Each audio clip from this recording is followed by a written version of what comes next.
Saudi আরবে এক আদালত হয়েছে। আদালতে দুই ভাই ঝগড়া করছে। এক ভাই বলছে মাকে আমি রাখবো, আরেক ভাই বলছে না মাকে আমি রাখবো।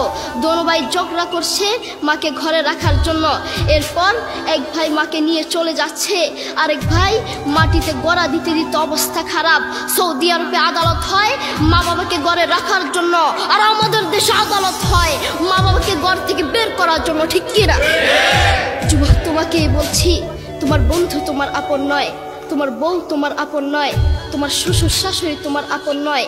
এই পৃথিবীর বুকে আপন হলো তোমার মা এবং তোমার বাবা। করোনা আসার পরে প্রমাণ করে দিয়েছে কে আপন।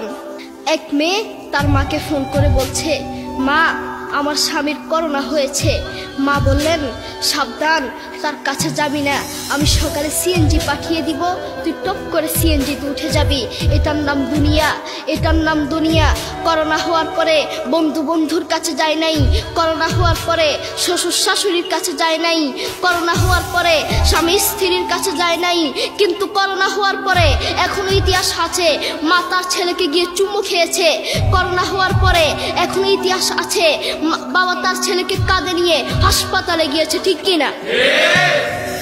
যুবক, তুমি তোমার মাকে কিছু মনে করছো না। তোমার মাকে তুমি ঘর থেকে বের করছো। ছেলে বিদেশ থেকে এসেছে, এসে শ্বশুর বাড়িতে গিয়েছে, তারা তাকে উল্টাপাল্টা বুঝিয়েছে।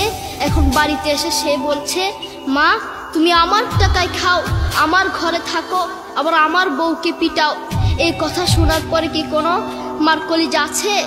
মা বাথরুমে গিয়ে আধা ঘন্টা কাঁদতে লাগলেন, কেঁদে অজু করে নামাজে দাঁড়ালেন। নামাজ পড়ে আল্লাহর কাছে বলতে লাগলেন, আল্লাহ তুমি আমার মার উপর রাগ করিও না, আমার ছেলের উপর রাগ করিও না, ও ভুল করেছে, তুমি আমার ছেলের উপর রাগ করিও না, আমি আমার ছেলেকে বুঝাবো। এরপর মা গিয়ে ছেলেকে বুঝাচ্ছেন, বলছেন বাবা তুমি আমাকে বের করে দিবা, সমস্যা নেই, তুমি আমাকে বের করে দিও, কিন্তু আমার একটা স্বপ্ন আছে। ছেলে বললেন কি স্বপ্ন বলেন?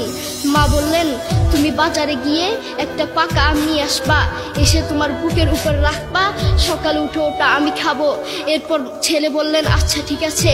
ছেলে বাজারে গিয়ে একটা পাকা আম নিয়ে আসলো, এসে বুকের উপরে রাখলো। 5 মিনিট না যেতেই সেই আম পিঠের নিচে পড়ে চ্যাপ্টা হয়ে গিয়েছে। এরপর ছেলে মাকে বললেন, মা তুমি কি সকালে উঠে আমটা খাবে? ওটা 5 মিনিট না যেতেই পিঠের নিচে পড়ে চ্যাপ্টা হয়ে গিয়েছে। এরপর মা চোখের পানি ছেড়ে বলল, বাবা আমি আসলে তোকে খাওয়ার জন্য বলি নাই, আমি আম খাওয়ার জন্য বলি নাই, আমি তোমাকে বুঝার জন্য বলেছি। তুমি আজ একটা রাত এই আমটা রাখতে পারো নাই, আমটা বুকের উপর রাখতে পারো নাই, আর আমি সেই তোমার দুঃখিনী মা যে 1 বছর 2 বছর নয়, 3 বছর নয়, পাক্কা 5টা বছর এভাবে তোমাকে রেখেছি।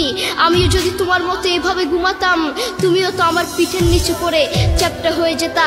এরপর ছেলে চোখের পানি ছেড়ে বলল, মা আসলে আমি বুঝতে পারি নাই তুমি কি জিনিস।